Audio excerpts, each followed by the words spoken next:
Selamat datang di kelas online esai ilmiah.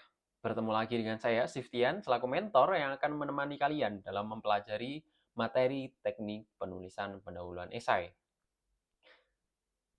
Secara praktik, penulisan esai juga dapat kita analogikan dengan tahapan sajian makanan.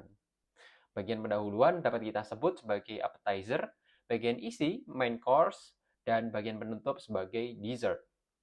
Nah, jika bagian pendahuluan dianalogikan sebagai appetizer atau menu pembuka, kemudian Sobat Nisa berada di suatu restoran dan memakan makanan menu pembuka, kira-kira bagaimana ciri-ciri dari menu appetizer ini?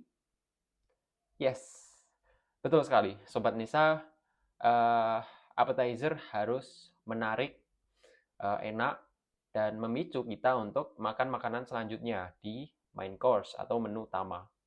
Sebagai contoh kita memesan atau memakan garlic bread sebagai makanan pembuka. Biasanya setelah kita memakan roti justru semakin lapar atau ingin memakan nasi. Ini hanya analogi agar Sobat Nisa bisa lebih mudah memahami peran dari bagian pendahuluan esai. Tulisan pendahuluan pada karya esai kita haruslah bisa menggugah selera pembaca nantinya. Bagian pendahuluan harus berisi sesuatu yang menarik agar nantinya reviewer atau dewan juri tertarik untuk membaca bagian selanjutnya, yaitu bagian isi dan juga bagian penutup. Sebenarnya apa sih ciri utama pendahuluan esai dikatakan menarik? Perlu Sobat Nisa ketahui bahwa bagian pendahuluan esai dominan membahas terkait dengan sesuatu masalah.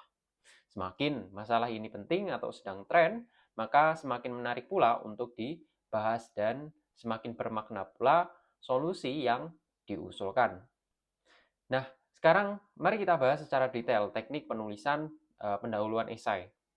Bagian pendahuluan esai boleh disajikan dengan cara apapun dan boleh berbeda dengan yang lainnya, sehingga karya esai menjadi lebih original, unik, dan memiliki ciri khas yang nantinya berpotensi untuk menjadi juara. Terdapat 3 hal yang biasanya dilakukan pada bagian pendahuluan esai. Mari kita bahas dengan detail satu per satu. Yang pertama adalah latar belakang masalah. Pada bagian ini, kita harus bisa untuk menyelesaikan masalah disertai dengan fakta atau bukti yang berasal dari sumber referensi atau observasi penulis. Yang kedua, yaitu tujuan gagasan esai. Pada bagian ini, intinya, Sobat Nesa menjelaskan mengenai untuk apa esai ini ditulis. Hal apa yang ingin dicapai pada esai ini, baik dalam jangka pendek maupun jangka panjang. Tetapi, tujuan gagasan esai ini opsional ya, sehingga tidak harus ada pada karya esai kalian. Sobat Nisa juga bisa melihat contoh karya esai sebagai fasilitas dari kelas esai ilmiah populer ini. Pada contoh karya esai tersebut, Sobat Nisa bisa melihat bahwa terdapat esai yang mencantumkan tujuan gagasan esai dan ada pula yang tidak mencantumkannya. Jadi, silahkan disesuaikan dengan kebutuhan masing-masing. Mari kita lanjut ke bagian yang ketiga, yaitu dasar teori. Selain dicantumkan pada bagian isi, dasar teori juga diperlukan untuk membuktikan kebenaran dan dari suatu masalah yang diangkat sebelumnya. Uh,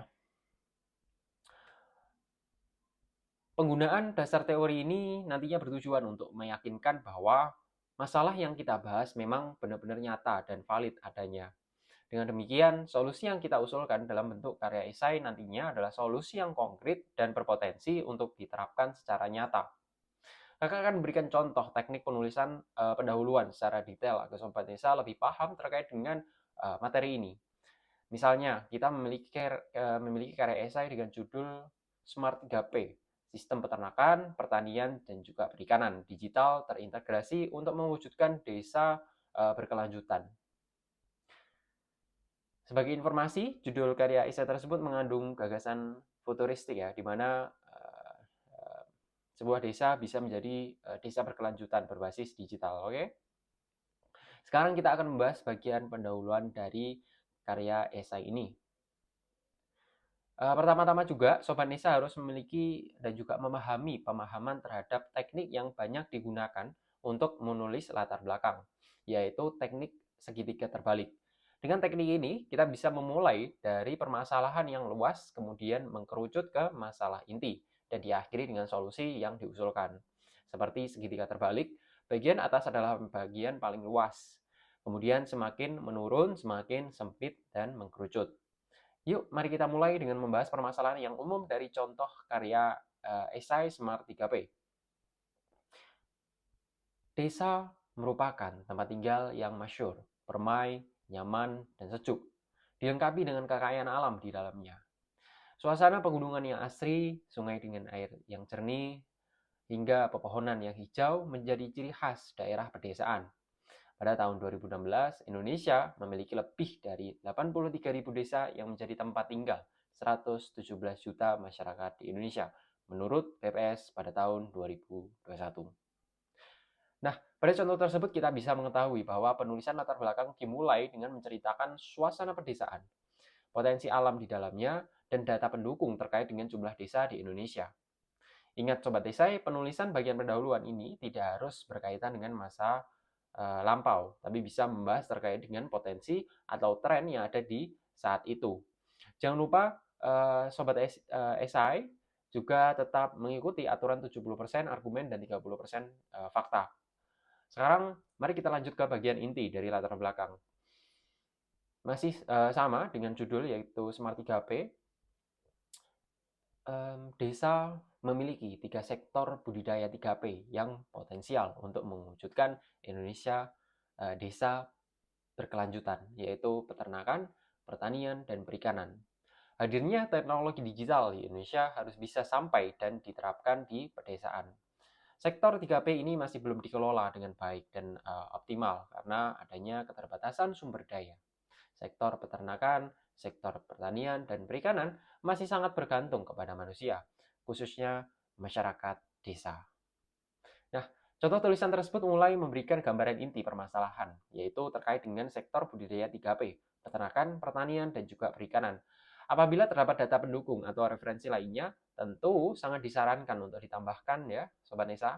Kalian bisa mengkombinasikan bagian tersebut dengan tinjauan pustaka ya, atau dasar teori. Nah, sekarang kita lanjut ke contoh bagian solusi pada latar belakang untuk Smart 3P. Penulis akhirnya mengusulkan Smart 3P, sistem peternakan, pertanian, dan perikanan digital terintegrasi. Kehadiran teknologi ini bukan menggantikan budaya yang terdapat di desa tersebut, melainkan menjadi pelengkap untuk mewujudkan desa digital berkelanjutan. Nah, itulah contoh penulisan di bagian pendahuluan esai. Semoga Sobat Nesa sudah paham ya. Nah, selanjutnya kita akan membahas tips-tips menarik dari dalam menyajikan bagian pendahuluan yang berbeda dari yang lainnya. Pertama, kita bisa menambahkan kata-kata mutiara, transkrip pidato atau quotes yang menarik pada bagian awal pendahuluan. Misalnya, dalam esai Smart 3P sebelumnya, kita akan menambahkan sebuah transkrip pidato Presiden Indonesia Jokowi. Nah, yang kali ini, contohnya, desa bukan tempat tinggal biasa. Desa adalah rumah yang nyaman bagi warga Indonesia. Adanya transformasi digital dapat menjadi pendorong untuk hilirisasi teknologi demi pembangunan desa yang berkelanjutan. Transkrip pidato Presiden Indonesia 15 Januari 2025. Setelah itu, kita mereview kembali transkrip tersebut pada paragraf bagian pendahuluan. Contohnya sebagai berikut. Tulisan di atas merupakan transkrip pidato Presiden Indonesia yang mengatakan bahwa transformasi digital akan menjadi pendorong hilirisasi teknologi dalam mewujudkan desa berkelanjutan. Hal ini menjadi lebih menarik karena kata tidak hanya langsung menuliskan masalah, tetapi mengaitkan dengan dokumen atau dukungan ya teman-teman ya terhadap program dan kebijakan pemerintah. Tips yang terakhir adalah berkaitan dengan visual. Sobat Indonesia juga bisa dan sangat saya rekomendasikan untuk menambahkan gambar, foto, tabel, grafik, dan lain sebagainya sebagai pelengkap karya esai. Tulisan karya esai yang dikombinasikan dengan visual tersebut menjadi lebih menarik dan tidak monoton. Kira-kira itulah materi tentang teknik penulisan bagian pendahuluan esai. Berikut adalah rangkuman yang Sobat Nesa perlu perhatikan. Yang pertama, terapkan konsep umum, lalu khusus, dan kemudian ke solusi. Yang kedua, pembahasan suatu permasalahan yang luas kemudian mengkerucut ke permasalahan yang fokus.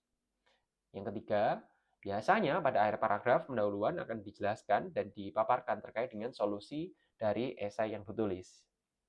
Kemudian yang keempat, sebagian besar dari 30% fakta tersebut terletak pada pendahuluan esai. Kemudian yang kelima, sesuatu fakta dapat dibuktikan dengan sumber kutipan atau sitasi yang digunakan pada suatu kalimat. Yang keenam, dapat menggunakan kata-kata mutiara, transkrip pidato, menampilkan data, dan menampilkan foto yang menggambarkan masalah. Kira-kira seperti itu. Selamat Sobat Nisa telah berhasil menyelesaikan materi teknik penulisan bagian pendahuluan esai. Sampai jumpa pada materi selanjutnya. Mulai menulis, dahsyat berprestasi.